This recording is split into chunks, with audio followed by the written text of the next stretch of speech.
சாட்சியுள்ள வாழ்க்கையாய் வாழ வேண்டும், சாட்சியுள்ள வாழ்க்கையாய் வாழ வேண்டும் என்று சொல்லுகிறவர்களே, நான் ஒன்றும் பரிசேயன் அல்ல. உங்கள் பார்வைக்கு நல்லவனைப் போல வேஷம் தரித்து உள்ளுக்குள் அசுத்தத்தை வைத்து கொண்டு வாழக்கூடிய பரிசேயன் அல்ல. நான் உங்களுக்காக ஒன்றும் இந்த பூமியில் பிறக்கவில்லை. என்னை அழைத்தவர் தேவன், என்னை படைத்தவர் தேவன், என்னை உருவாக்கியவர் தேவன். நான் அவர் பார்வைக்கு மட்டுமே பரிசுத்தமாய் ஆக வேண்டும் என்று விளங்குகிறேன்.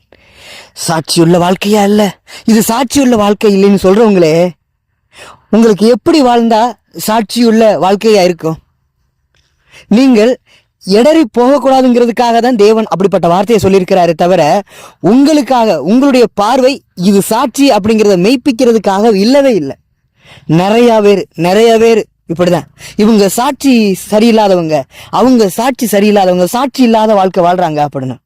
என்னையா நீ அடுத்தவனை யாயா எதிர்பார்த்துட்டே இருக்கிற? சாட்சியுள்ள வாழ்க்கை வேணும், சாட்சியுள்ள வாழ்க்கை வேணும்னு. ஓசியா விபச்சார ஸ்திரியை திருமணம் செய்தார். அது உன் பார்வைக்கு சாட்சி இல்லாத வாழ்க்கையா தான் இருந்தது.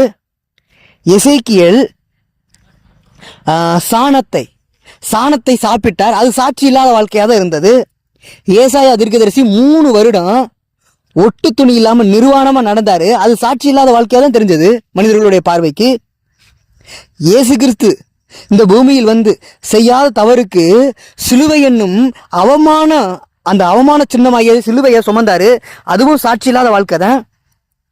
உங்க பார்வைக்கு அப்படித்தானே இருந்தது. ஏசப்பா சிலுவை சுமந்தது கூட, சிலுவையில தொங்கும் போது கூட இவன் சபிக்கப்பட்டவன் என்று தானே சொன்னீங்க. இதுவும் சாட்சி இல்லாத வாழ்க்கை தானே.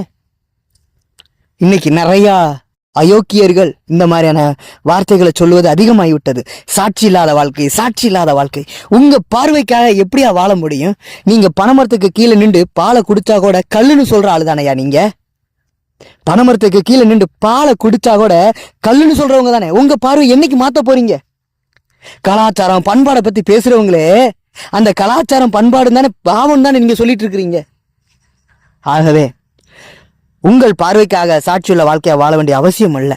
தேவனுடைய பார்வைக்காக தேவன் நடத்துகிறபடி வாழ்ந்தாலே போதும். நிறையவே இந்த அயோக்கியத்தனமான பேச்சுகளை வார்த்தைகள் எல்லாம் விட்டுருங்க. அது தேவன் பிரியப்படுகிறதான காரியமே இல்லை.